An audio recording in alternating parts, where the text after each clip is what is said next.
نشانی سب سے پہلے جس نے دیکھی وہ ہندوستان کی زمین نے دیکھی. بہت دور اور دیر تک نہیں جاتے, ایک دو بات اور پڑھ دوں. سب سے پہلی اذان اگر کہیں ہوئی ہندوستان میں ہوئی. لوگ کیا اذان پہ پابندیاں لگائیں گے؟ جب کسی کا باپ نہیں تھا تو بھی اذان ہو رہی تھی. جب کسی کا باپ تو بھی اذان. کیسے؟ پہلی اذان دینے والا اس زمین پر کوئی انسان نہیں, کوئی مولوی مولانا نہیں.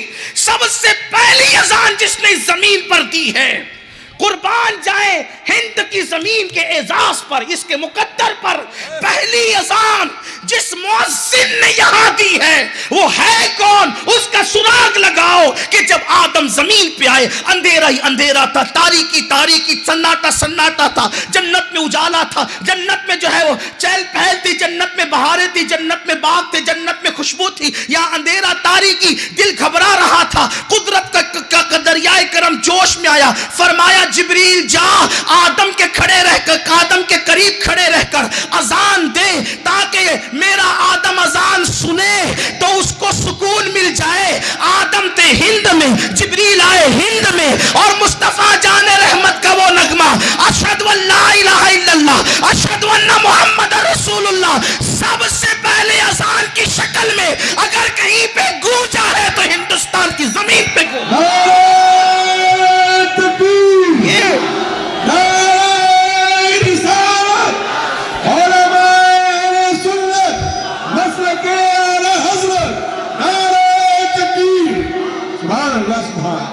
سب سے پہلی اذان اس زمین پر جبریل امین نے دی ہے. اذان کے کلمات بعد میں آئے, جبریل نے ہندوستان میں اذان پہلے دی. اور اذان کے کلمات کبھی نہیں بدلے. نبیوں کی شریعت بدلی, اذان کے کلمات نہیں بدلے, کیونکہ اذان صرف امت محمدیہ کی خصوصیت ہے. تو آدم علیہ السلام, جو بچوں کے کان میں اذان پڑھی جاتی ہے نا, تو دنیا میں آنے کے بعد اس لیے پڑھی جاتی ہے کہ آدم کے کان کے قریب بھی اذان پڑھی گئی. یہ بات, ہاں, آدم کو بھی وحشت ہو رہی تھی اور آدمی کو بھی وحشت ہوتی ہے یہاں آ کر, تو ان کی وحشت بھی اذان سے دور ہوئی, اور ہر آنے والے کی وحشت اذان سے دور ہوتی ہے. اب بھی انسان تجھے عقل نہ آئے گی, تو وحشت زدہ کیوں ہے؟ اگر کوئی تیرے کان میں اذان پڑھے تو تجھے اتنا سکون ملتا ہے, اگر تو خود اذان پڑھے, نماز پڑھے, تو اللہ تیری وحشتوں کو کتنا دور فرمائے. اذان سے بھی دور ہو گئے, نماز سے بھی دور ہو گئے. اور پھر سب سے پہلی نماز بھی اسی ہند میں پڑھی گئی. اذان ہوئی, اجالا ہوا, آدم علیہ السلام نے شکرانے میں سجدہ کیا. پہلے سجدہ یہی کیا گیا. یہ زمین کوئی معمولی زمین, نگاہ قدرت کا انتخاب ہے ہند, نگاہ رسالت کا انتخاب ہے ہند. دور نہیں جاتے بلکہ قریب قریب رہتے ہیں تاکہ جلدی گفتگو ختم ہو. غریب نواز کہتے ہیں جب مجھ سے کہا ہند جاؤ, آپ نے بار بار سنا ہے, اس کی طرف میں صرف اشارہ کروں گا, واقعہ نہیں بتانا. میری سنی عوام بہت بار سن چکی, سب کو زبانی یاد ہے. ہندوستان جاؤ. میں نے کہا یا رسول اللہ میں نے کبھی ہندوستان گیا نہیں. اور پھر سرکار نے بھی کہا اس میں شہر اجمیر ہے, وہاں جاؤ. ہندوستان جاؤ, اجمیر جاؤ. اور اجمیر ہے کہاں؟ راجستھان میں. ہند بھی تھا, خصوصیت سے راجستھان بھی تھا, اور خصوصیت سے اجمیر مقدس بھی تھا. فرمایا جاؤ.